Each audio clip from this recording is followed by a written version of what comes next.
And we are live. What is going on, YouTube? Welcome back to Fireside Rangers. I'm your host, Eric Wilson. Today, joined by my co host, no one. Will is going to be joining me at some point in the night before the game really gets started, but who knows where he is at the moment. So in the meantime, it'll just be me and all of you guys in the chat right now. As the stream is just getting started, I'll let it start to fill up quickly. To everyone joining us, you guys know the drill. Any thoughts you have, any questions you want answered, be sure to leave it down in the live chat, and I will, and will when he joins, be sure to address them as quickly as we can. But to everyone joining us, make sure you guys like, subscribe, ring that bell so you don't miss notification. If you're watching us on Apple or Spotify, which I guess for this doesn't count because it's not going to be on there. Be sure to give us a 5-star review though in the future, and be sure to follow us on all of our social media platforms at Fireside Rangers on both Instagram and X. But tonight is December 9th.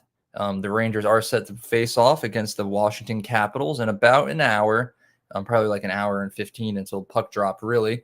But I'm going to be here previewing the game, giving my thoughts on it, on the Rangers as a whole, not only on this game. So once again, to everyone tuning in, any questions, anything you want to talk about, be sure to leave it in the live chat and I'll pull it up on the screen.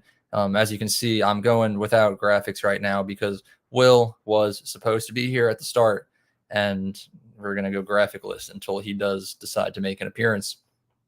But I see we got a few people joining the chat right now. Welcome, guys. Let's go Rangers. Once again, we're about an hour away from game time. So in order to give me like an hour of content to talk about, please ask me questions. Drop your thoughts down in the chat below. I'm looking here right now. Rangers are 18-5-1. That's pretty good. You look at in the league, we have fallen to third overall in the league. No longer the number one team, but we have 3 games in hand over Vegas, 2 games in hand over Boston, and we're only 2 points behind. So really, a win tonight over Washington will put the Rangers right back into that number one spot.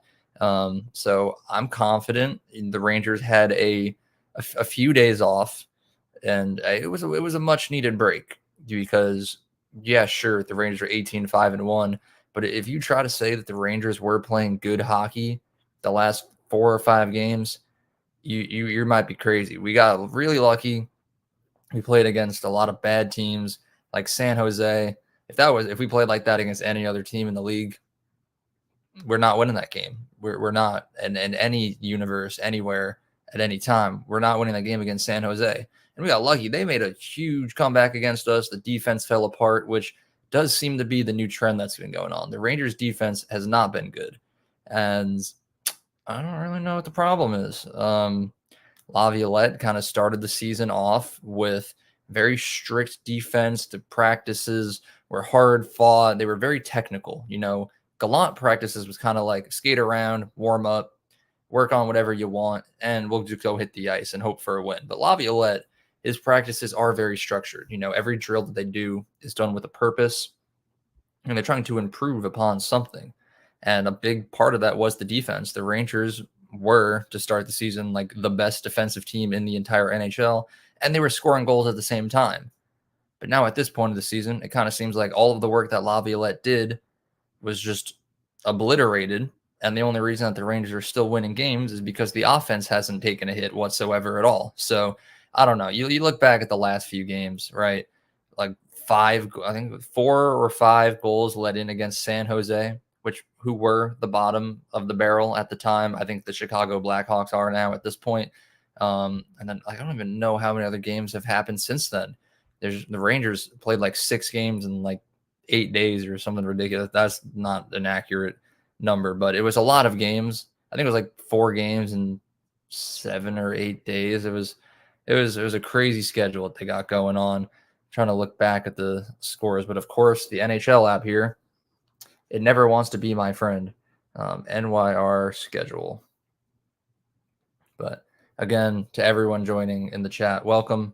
Anything you want to be discussed, any questions you have, be sure to leave it down in the chat, and I will pull it up because this defense rant could last a while.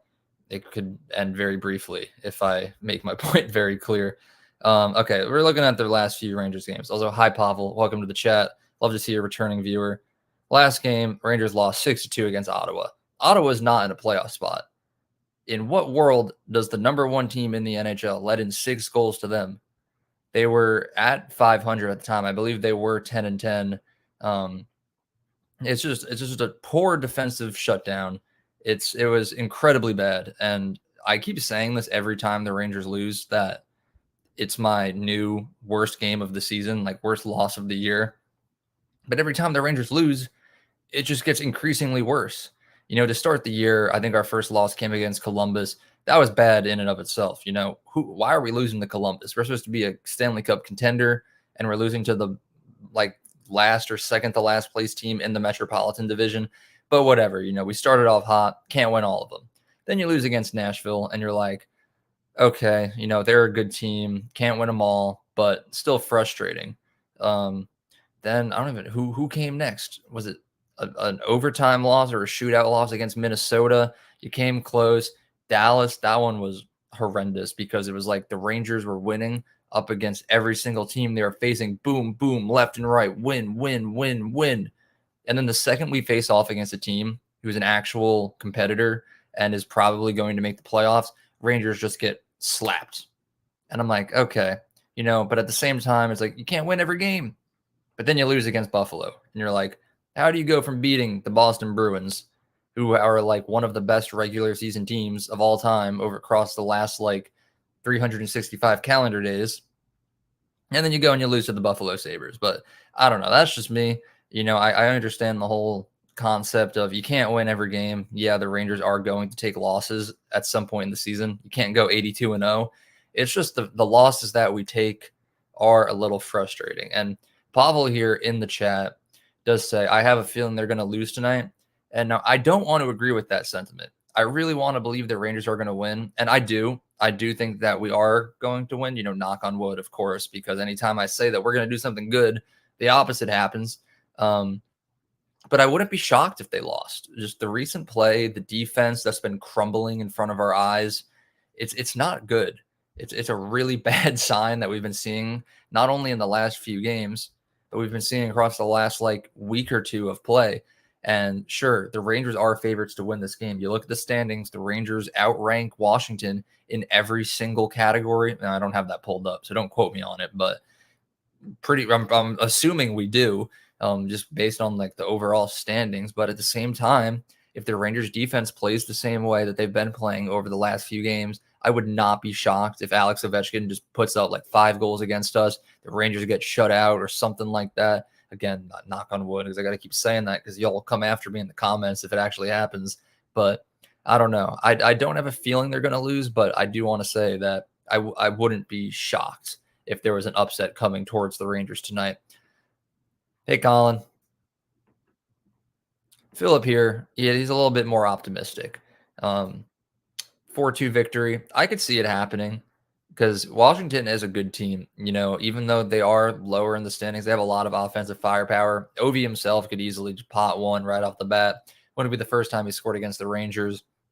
Tom Wilson as well. He's been having himself a pretty good year too in the offensive zone, which I never really expected. Kind of like a bruiser like him to just come out of nowhere and start putting up goals left and right.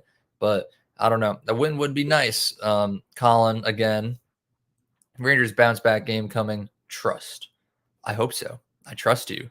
And now it's on the internet. So if you're wrong, fans, you know what to do in the comment section. But I don't know. I don't know. You look at it, the Rangers are favorites. So the odds are quite literally in our favor. It's just something about the most recent stretch of play. It's not taken away my faith in the Rangers. Obviously, I know that we're still Stanley Cup contenders, but that defense really needs to get back on track. You look at Adam Fox, right? I don't want to say he's been a problem because he hasn't played bad, but before he came back from injury, the Rangers defense was playing a lot better. In that entire month, he went from November 2nd to November 29th out on the LTIR. The Rangers had some of the best defense that I've ever seen in like I don't even know, like a decade of being a fan. And then he comes back. He's played in 4 games so far, And in those 4 games, 2 of them, his player rating was a +0, and in the other 2, he was a -1. The -1 being in his 2 most recent performances. And yeah, he's put up some points. He has 5 points. I think, yeah, 5 or 6 points in those last 4 games. I think it's 5 because he had a 3-point night and then 1 assist in the 2 most recent games. So he's been a solid offensive presence as a defender, but we know Adam Fox is always going to do that. It's just he hasn't really made the impact that he used to, and I get it. You're injured for a month and you make a few games coming back from that injury. You're not going to be at the top of your game right away.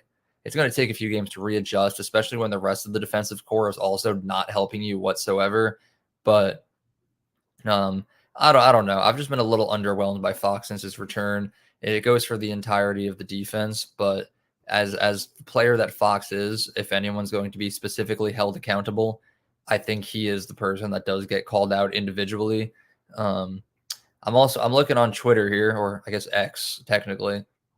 Vince Mercogliano did confirm that Barclay Goodrow is not in the building and that Riley Nash is in. So there you go. That's another blow the Rangers are going to have to deal with right there. Another forward taken out of the lineup due to injury. And, I get it. It's Goodrow. He's not been the greatest this season, but at the same time, you're changing up a lineup that has been working a lot recently. And with Goodrow out, yeah, normally I'd be very happy, but on top of Kako and on top of Hedel, it's getting a little bit too much. But that's enough of the negativity. I got some bad news. Everyone's favorite co-host has joined the channel, and I guess we're talking about today. Okay, I'm a favorite. Oh, well, I'm sure all the fans, everyone has like their own individual favorite. Some I people know. are. I know I'm Collin's favorite, so That is true. Some people are Eric fans, others Will fans, some Anthony, some Collin, and maybe there'll be a fifth one day. Who knows? But Will, how are you doing? Welcome to the stream. I'm very tired today. A lot of stuff going on in JMU football land that I had to do today. I had to wake up early and film practice, which sucked. But you know what? The Rangers are playing tonight, so that makes it a little bit better for me. That's valid. I'm happy that you could be here. I'm glad. I feel like I haven't done this in so long. Philip asked, "Where's the other dude from last year?" Anthony, he's still around. He's busy in the nighttime now, running Fireside Giants and everything that he does over at Empire Sports Media. So I know a lot of you guys have been commenting that recently. So if you do miss Tony and you want to see a lot more of him, and you happen to be a Giants fan, go check out Fireside Giants over here on YouTube. Tony also writes Giants articles on EmpireSportsMedia.com, just like how me and Will write for the Rangers. But yeah. Just wanted to clear up the confusion because I know a lot of people have been asking recently with the addition of Will and Collin to the team. They're like my nighttime crew, the PM crew, and Tony's the AM crew. I think tomorrow morning, me and Anthony are going to record an episode about Alexi Lafreniere. So be sure to look out for that at some point tomorrow.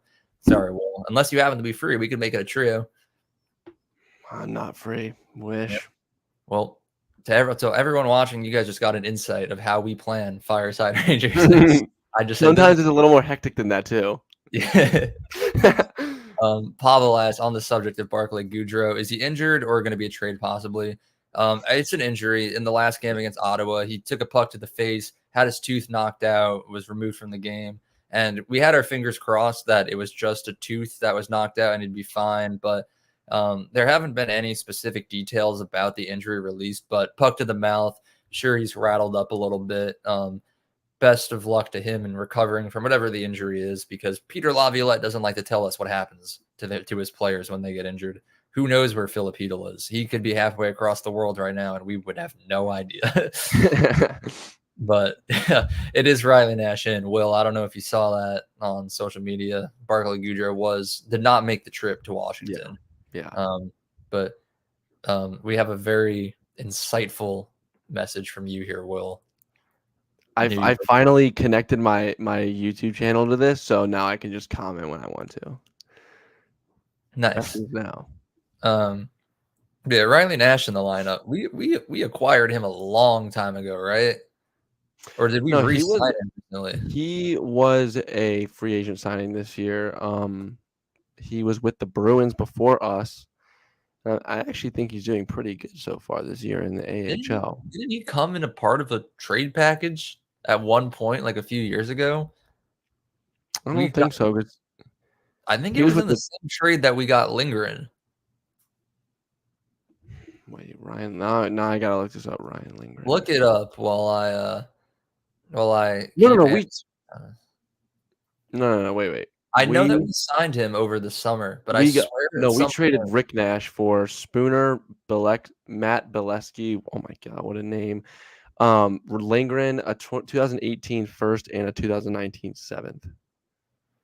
I swear at some point I Yeah. know we traded Rick Nash to Boston, as Yeah. Philip here did point out.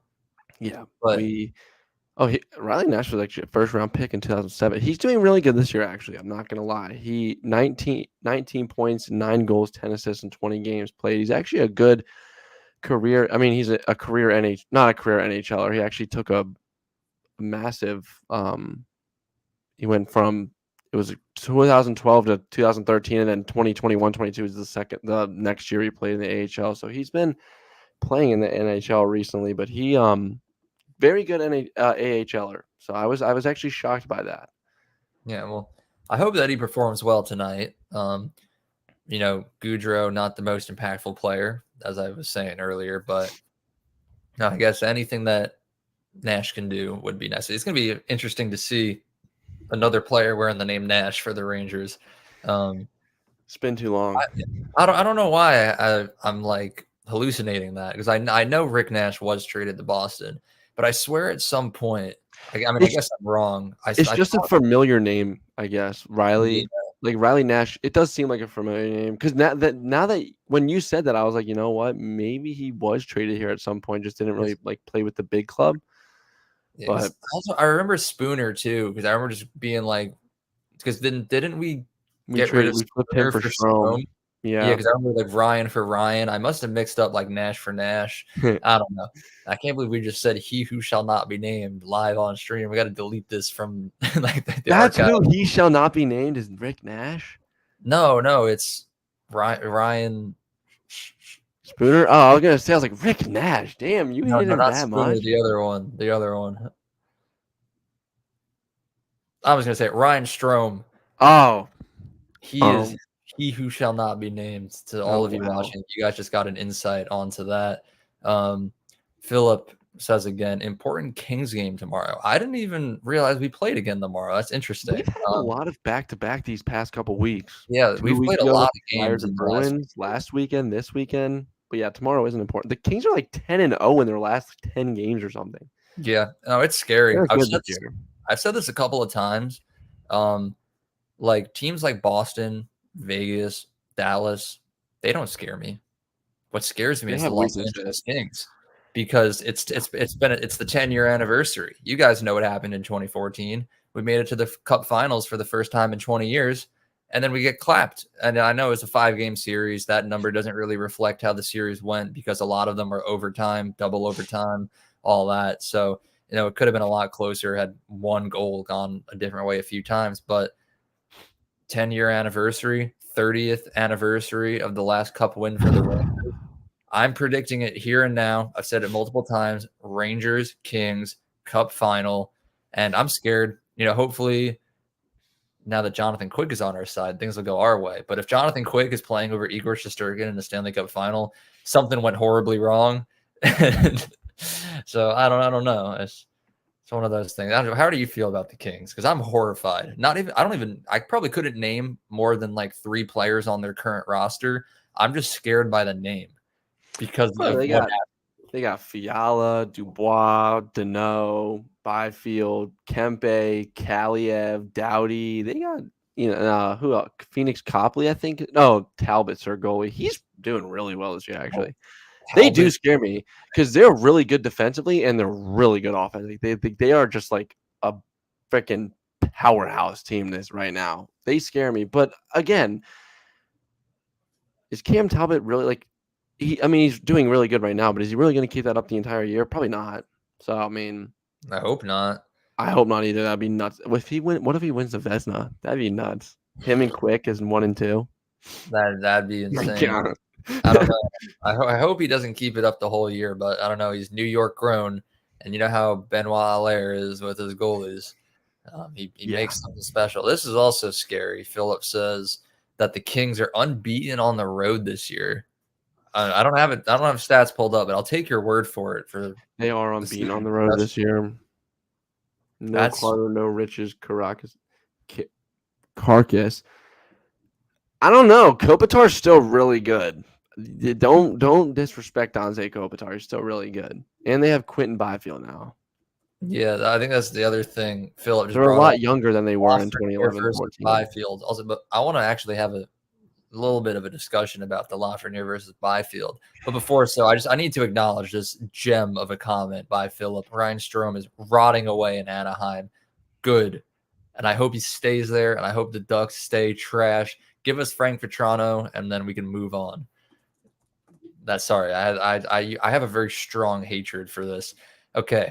So we're going to get into the Lafreniere versus Byfield discussion. But before we do, Tony has a very important conversation to start. Lafreniere hitting the game winner tonight. That'd be incredible. I'm going to predict a hat trick from I was Lafreniere. going to say that too, actually.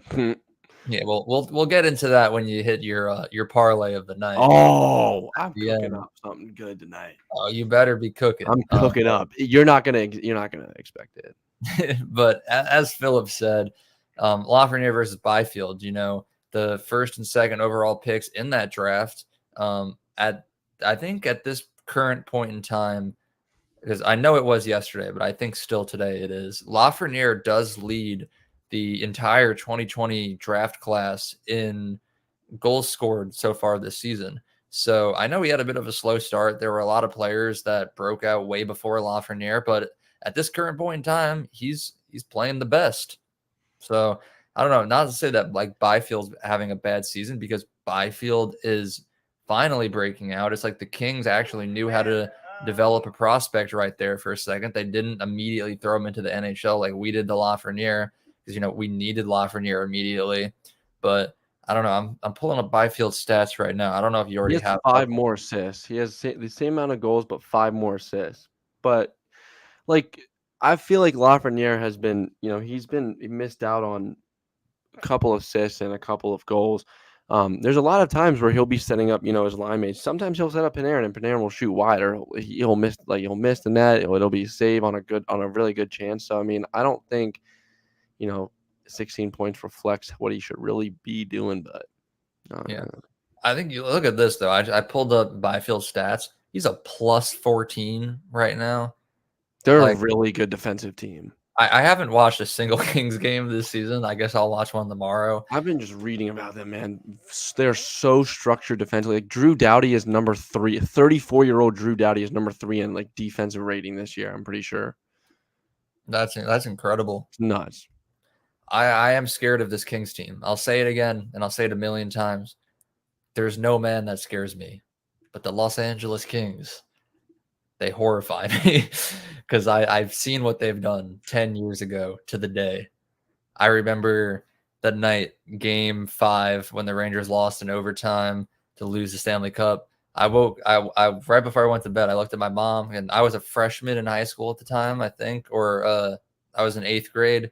And I was like, Mom, I'm not going to school tomorrow. And she's like, don't worry, you don't have to. And I didn't go to school for like 3 or 4 days. Yeah, I remember when Nash didn't put on the ground. Yeah. He just But put it on the ground, man. I don't know. Enough with the Kings talk. I don't want to give them all the time. Will, Tony wants you to drop the parlay. All right. Tony, I'm gonna need you to put money on this because it's gonna hit. And this one is weird. It's gonna be different than it's not gonna it's gonna be weird. Riley Nash, hat trick. And that's it. That's 3 it. goals. 3 goals. Trust me. It's one bet, but we're calling it a parlay. That's Oh incredible. wait, I need one more. Hat trick for him. Artemi Panarin +1 shots on that. Yeah. Wait no. Artemi Panarin 4 assists. 7-0 win. So the Rangers are going to drop a touchdown on the Washington Capitals today. I almost just said Washington Wizards. I don't know And why I Ryan said that. Lindgren. I've never watched a basketball game in my life. Who's in nets for your who's in net for the Capitals? Is it Charlie Lindgren? I don't know. You think If it's there's Charlie a Lindgren, then Ryan's gonna pot one. So make that a separate bet. That's part of the parlay too, but make it a separate bet once we know if that's the goaltender. Tony called you out as well. That's a player prop, not a parlay. Yeah, well, you know what? I just stop. Okay, just stop. Stop. Well, He is playing tonight. Ryan Lindgren scoring a goal. 8-0. it will be lingering, and he stands on his head lately, as Philip said down here in the chat. He's never faced the Rangers. So. Philip is going crazy with his predictions. Zibanejad with another 5-goal game tonight, baby. I remember that when he put up 5. That was an incredible day. They just kept coming and coming. That was nuts, dude. He should have scored 4 because we shouldn't have went into overtime that game. Yeah, that's fair. But I'm glad we did. Glad we did because he got the 5th goal because of it. If anyone else scored the 5th goal, I would have been like, yeah, whatever. Zibanejad 4-goal night. He'll do it again. But that was nuts. I remember that. That was nuts. That was a nutty game. Yeah. So we are about halfway through the stream because it's close to 6:30. I see a lot more people are starting to enter the chat. Any questions you guys have, anything you want us to discuss, be sure to leave it in the live chat. I'll pull it up. Me and Will can answer your questions and everything. Will, I do got to ask you though. Yes. Artemi Panarin, how have you been feeling about him recently? Because I look back at that game against Ottawa, and I feel like he kind of reverted back to the old Panarin, where he wasn't playing defense. He wasn't really doing anything other than attempting to score. And sure, he did pot a goal. I think he did, right? He scored a goal against Ottawa. He had 2 points. Yeah, and he did that right, which he always does. But other than that, he didn't really do anything. And I don't know. I'm curious to know how you feel about him, because I know that you're also another avid Artemi Panarin fan. And obviously last game doesn't change how much I love him. But I was really disappointed in the way he played. It kind of looked like a flashback to last year. And I'm wondering if you feel the same. I actually didn't feel the same. I thought that he looked really good. I thought that the entire team kind of just didn't play well. I thought there were a lot of turnovers. I thought it was just sloppy. But I didn't think that he played like that. Well, I think he did. He didn't start out that way. I think he started out good, and then once the team, once they just went down big, then I think he reverted back to his old self, and everyone was just reverting back to their old selves, and they just didn't they just couldn't, get going what happened in Nashville. But they've also they're playing a lot of games at that point. But I still think that, I think it's just one, obviously, like you said, it's just one game. You're not worried about him at all. But yeah, I thought he did revert back at once the entire team once they just went down big. I thought it was last year's self.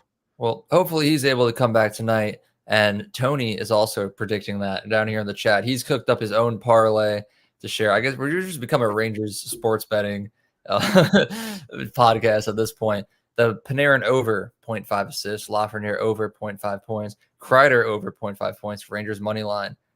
I feel like that is a very believable parlay. You can always bank on Kreider to get a power play point. Panarin will probably score a point. Rangers are the favorites to win. We'll see if it actually happens, though, because anytime the Rangers are favorites to win and I decide to put money on it, all of a sudden we have 5 regulation losses and 1 overtime loss. The Lafreniere one, he's been cooking recently. As I'm just pulling up my co-host arguing now at this point, this guy thinks he makes better parlays than me. The craziest parlay you ever cooked up, Will, was when you said that Igor Shesterkin was going to score a goal and one of the legs. Dude, he would have. He would have. He would have if you never brought it up. You spoke it into existence and you jinxed it. And you know what? I'm just gonna stop doing these because I'm just jinxing it now. I guess I'm done with you. I'm done. I'm done here. I'm mad now. Will has quit Fireside Rangers. Goodbye, Will. um, let's see. No Philip, chance Riley Nash even scores a goal tonight. I'm sorry. I can't say what I'm gonna say because we'll get banned. I don't know. Riley Nash, he's all right. I don't think he's going to come out and be a star or anything. Like Johnny Brodzinski, since he's been called up, he has stepped up his game. Playing on that first line with Kreider and Zibanejad. I know the last 2 games, I think it was, he didn't record any points, but the first like 3 or 4 before that, he was like 4 points in 4 games. No, Or he something. had 2 points in the Nashville game and then the game after that. Think. Yeah. Think I that's think what it that they was. were spread apart as well. It was like no points, then no points, then points. But he had Yeah. 4 points over 4 games. Or I guess 4 points in 3 games at that point. I don't remember the specifics. The main moral of the story is that Johnny Brodzinski is the type of player where he was leading the AHL in points at the time of his call up. And, obviously other people have scored since he hasn't been there. So he doesn't hold that title anymore. But he's made an immediate impact on the Rangers. And I think he's a solid temporary solution to that problem on the first line right wing. But I think long term, the Rangers are going to have to look at some trades. I know me and Collin made a whole episode discussing like 5 trade targets the Rangers could look at, both at center both and the right wing, which, well, I'll ask you about in a minute because I want to get your opinion on some of the names that me and Collin discussed. But like I don't know, Brodzinski's a good call up. He's pulling his weight. As for Riley Nash in place of Goudreau, I don't want to be that guy, but I feel like replacing Goudreau isn't as difficult as replacing like a first line winger because he's going to be down on like the third or fourth line. But I'm looking forward to see Riley Nash play for the Rangers. Is this his first game as a Ranger? Yeah, because Yeah. he signed Yeah. over the summer. Mhm. So that's always exciting. Maybe he'll net his first goal as a Ranger, maybe a hat trick, as you predicted, Will. But Man, as Philip says, he'll eat his hat if he gets a hat trick. I don't think that's But gonna be good for you, man. so, Will, I'm curious to know your thoughts on this one player, though, because when we did our trade discussions, we discussed a handful of players. So, to everyone Mhm. watching, check out that recent video for the full in-depth analysis of everyone we discussed. But the one player I want to hear about right now, Sean Monahan, right? He's a center on Montreal right now. His career kind of took a little bit of a downslide because of some injuries, but his points aren't the greatest right now, so that's what you're looking up. But I'm looking up his contract. yeah, it's cheap. It's like 3 million. Oh yeah, that's not bad. Yeah, well, 2 Um, million. and now his stats have been pretty bad the last few years because of injuries, but it looks like this season he's starting to get back on the up. His points are coming back. He's one Mhm. of those like gritty players that I feel like would mesh very well with the new system that Laviolette's implemented. He's very cheap. Um, if Trocheck stays on that second line, I could see him being the third line center and then maybe Hedel on the wing at some point. Mhm. Because you look at the deadline, the Rangers cannot afford a winger and a center. Yeah. Um, Yeah. so it's going to be one or the other. And in my opinion, going for a guy like Monahan, really cheap, can grind and get some points here and there and play good defense, and then move a guy like Hedel to the wing. Imagine a line of Kreider's advantage at Hedel at full health. That'd be crazy. So I don't know. That was my favorite of the 5 we discussed in that episode. Um, but I'm just curious to know your thoughts on Monahan, and if the Rangers were to make a trade for anyone, who would you decide on? Um, I'm looking at Monahan right now, and yeah, his career definitely has taken a little bit of a hit. Like you said, he does have injury. There is a history of injury. I mean, he played 75, 81, 81, 82, 74, 78, 70, and then he's never played 70 games since that 1920 season. He has 15 points this year, 8 goals and 7 assists, which isn't bad. I mean, he is on a bad Canadians team. They don't have a lot of offensive firepower outside a couple of guys. So, but yeah, I do think that he'd work well with, on a third line, maybe if you if you do keep Brodzinski up. I don't know if they would, but Cooley, um, Monahan, maybe like I don't. Let's say Kako's back. Kako, I think that'd be a good line for the playoffs because they're gritty, but they also would score. Um, for me, I would like to go with Tarasenko. I don't know if that's going to happen because his contract is pretty big. I don't know, and I don't know how the season will end for the Senators. If there was one person, Anthony Duclair, I think he'd be a very good first line right winger for the Rangers. He is cheap as well, and he does have a shot first mentality, which is perfect for that first line and this team in general. So that's who I would go with. Yeah, I mean, you kind of look back at recent Rangers history, and by recent, I mean like the last like decade or so. Trading away Anthony Duclair, it's got to be like top 10 mistakes the Rangers made because we shipped him off at the very beginning of his career. He was Yeah. very young, had a lot of potential, and we just chose not to cash in on it and give him the chance. And look what he's done since he was traded for the Rangers. He's been across like 7 different franchises, I think. Yeah. And sure, kind of the same as Monahan. Duclair's stats this season aren't very good, but he's playing for the San Jose Sharks in 2023. No one's stats on those teams are good. Yeah. You just look back at last season when he was on Florida, who made it to a cup final. His stats were better. So I have full faith that the Rangers were to go and acquire Duclair, they would easily see those stats reinflate back to what they were. As for Tarasenko, I'm a fan of the guy. We got him last year, and he played very well. I have nothing bad to say. It just I don't know what it is. I don't know if it's the contract or just maybe I'm holding a grudge that he didn't want to, take a cheaper contract to sign with us after last season. I don't know if it was a grudge. I don't think it was a grudge.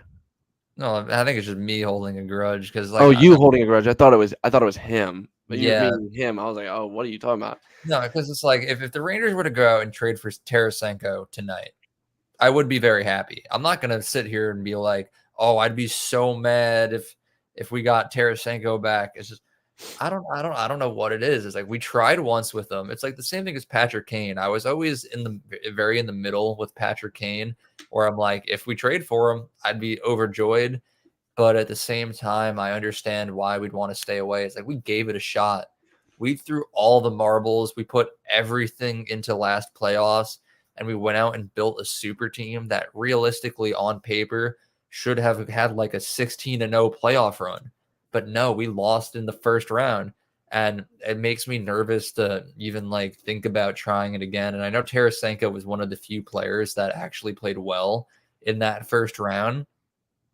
But I don't know. I'd rather give a shot at a guy like Frank Vetrano, who during his time with the Rangers played well, but we actually saw overall team success with it, or, if we're trying to avoid reunions and go for someone new, a guy like Monahan. And I'm not going to consider Duclair a reunion because it's been so long.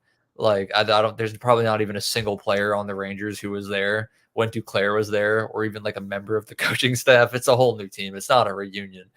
But I don't know. There's a lot of names out there that I would consider in the trade realm, and Tarasenko is definitely one of them. But there's a reason why when me and Collin made that episode the other day about our top 5 trade targets, that he was not included in that list. I would love a Tarasenko reunion. I thought he was perfect for this team. A shot first. He's like Frank Vetrano, but just even better, more elite, more talent. Shot first mentality, but just even better than him. I think for Vetrano, I would like him as well, but his contract is a little steep. It's Barclay Goodrow's contract, but he has 2 years left on it. So he has term.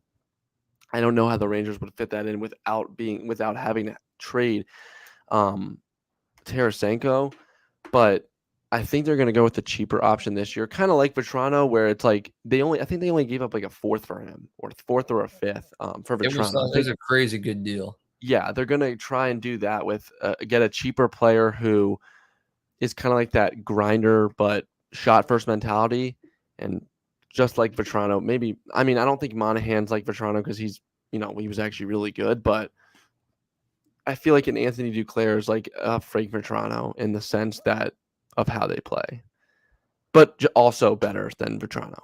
Yeah, that's valid. And I know we're still months away from the trade deadline. It's just one of those things where we're a couple months into the season now. So it's like we know what the problems are. It's definitely the right wing. We need a new top 6 right wing. Same problem as last year. We thought we had it solved when Kako got moved up and Wheeler came in, but neither of them have done anything. Kako quite literally is doing nothing besides sit on the IR at this point. Not to be that guy, I wish him the speediest recovery possible, obviously, but like Wheeler's done nothing, so we need another right wing. Philip Hedl, like I said, he could be living in China right now, and we'd have no idea because this is the most frustrating thing. I love Peter Laviolette as a coach, but the most annoying thing is whenever he's asked about like players, their injuries, how they're doing, someone would be like, "So like, how is Hedl? What's his recovery time look like?" And he'll just be like, "He is good," and then move on. And like, what does that give us? What's the timetable? Like, should the Rangers be preparing to go out and find another new center because Heedle's going to be out for the rest of the year? Or is he just going to appear 2 days from now or tomorrow and play against LA? And, we don't like to speculate on injuries because, like we're not doctors. We don't know any of this. But, when there's actual updates on the team, I know how to analyze a label of day by day or week by week. I know what that means. But when Peter Laviolette, all he has to say is like, he's good, he's skating. What does that mean? So I don't know how to address the center situation because Zibanejad's number one, Trocheck number two for the rest of the season. In my opinion, that's a lock. He's playing so good on that second line, you can't move him. Yeah. But 3C right now, it's Nick Bonino. And I don't think Bonino's played bad, but at the same time, He's not a 3C. he's not. We Yeah. signed him to be a fourth line defensive player and someone who kills penalties. And he's done amazing at that all season. And he hasn't been bad on the third line, but he looks hasn't out. really been generating anything. Yeah, he looks out of position. And Yeah. he's only on that third line because he needs to be because we have a hole in the lineup. So until we get another center to play on that third line, Bonino's not going to be at his full potential. So that gives us two options. It's wait until Hedl gets back or go out and trade for a new center. And it's hard to sit here and kind of make that decision of what would be the best course of action for the Rangers to do because for some reason, no fan in the world gets any information on what's happening. So I don't know. Laviolette, I love you, but if you could just like shoot me like a quick DM and just like let me know, that'd be nice. It'd help make content a lot easier.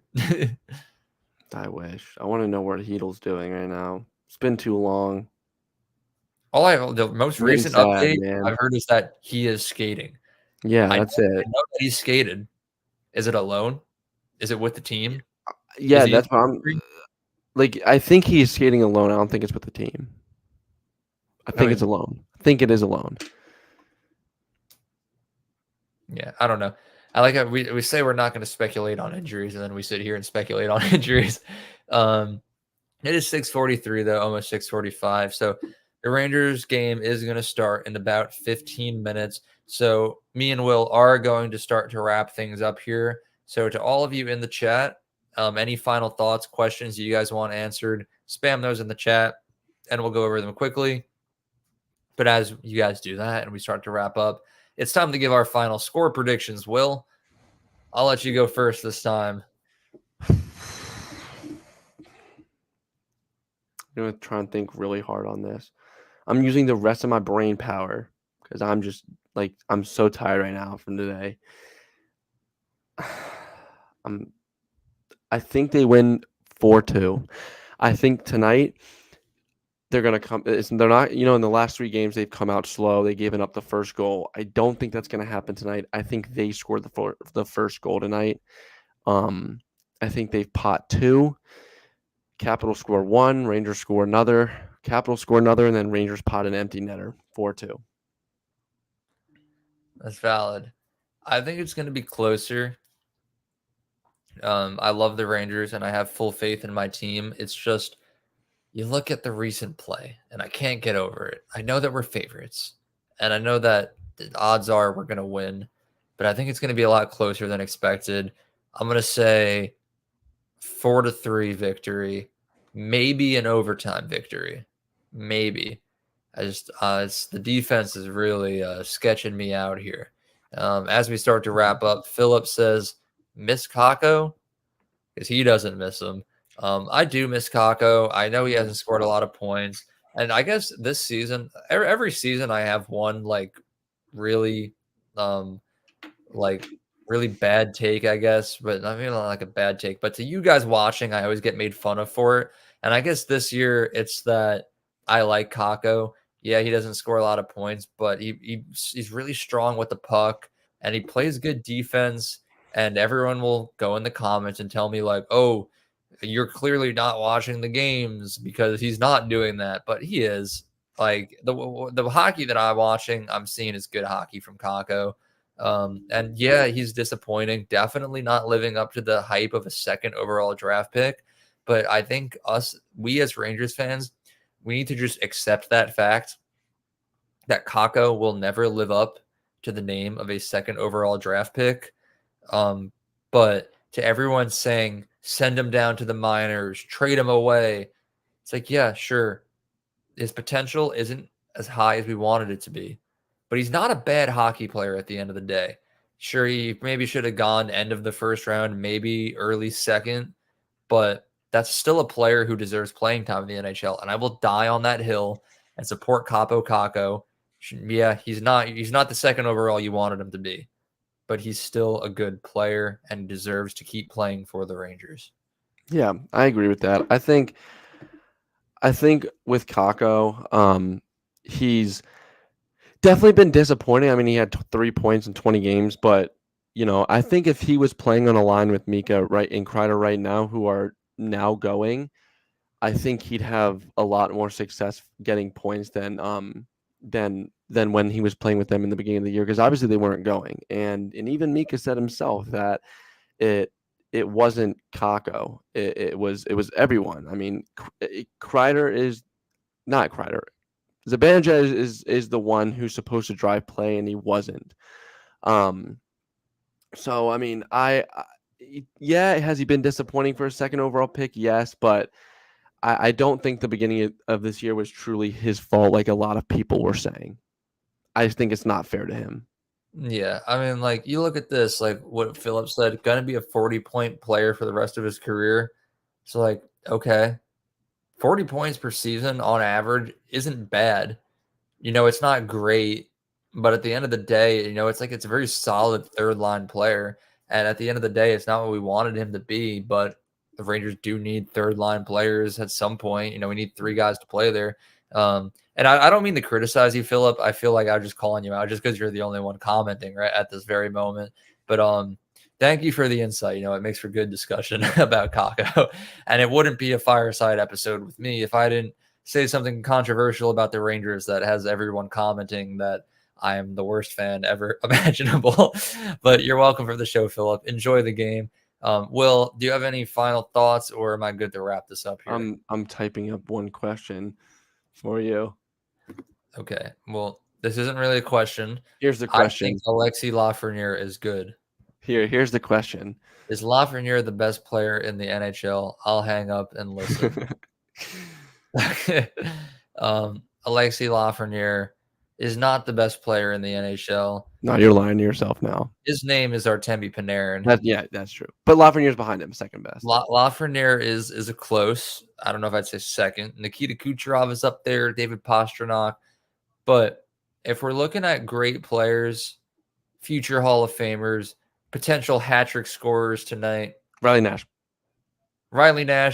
is first. Yeah. And then Alexis Lafreniere is second. I like that. So that about wraps up our discussion of tonight's game, our little preview and analysis. As we wrap things up, everyone drop your final score predictions down in the live chat, and I'll have them flash across the screen. Thank you to everyone for tuning in to this live stream. As I mentioned earlier at the beginning of the live stream, me and Anthony are going to be doing a little episode tomorrow discussing Alexis Lafreniere and that breakout season that he's been going on and all of the good things that he's been producing on the ice. So, once again, thank you. Make sure to like, subscribe, ring that bell so you don't miss notification. Be sure to tune back into this video once it's posted throughout the game. Leave your comments and thoughts about how the game is going. on this video, as well as on all of our social media posts at Fireside Rangers on both Instagram and X. Will, I don't know what you're laughing at, but I'm just smiling. And if you need live coverage of the game, make sure to follow Will M. Cohen on Twitter because that's what I do. Of course, nothing like a shameless plug. And I don't even know at what part of the outro I was at. Just make sure to follow all of our socials, like, subscribe, ring that bell, 5-star review. You know how it goes at this point if you're watching one of these live streams.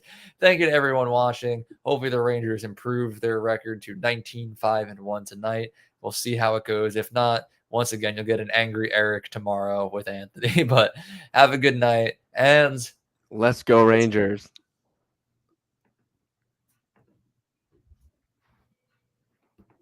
I hit end. It's not ending.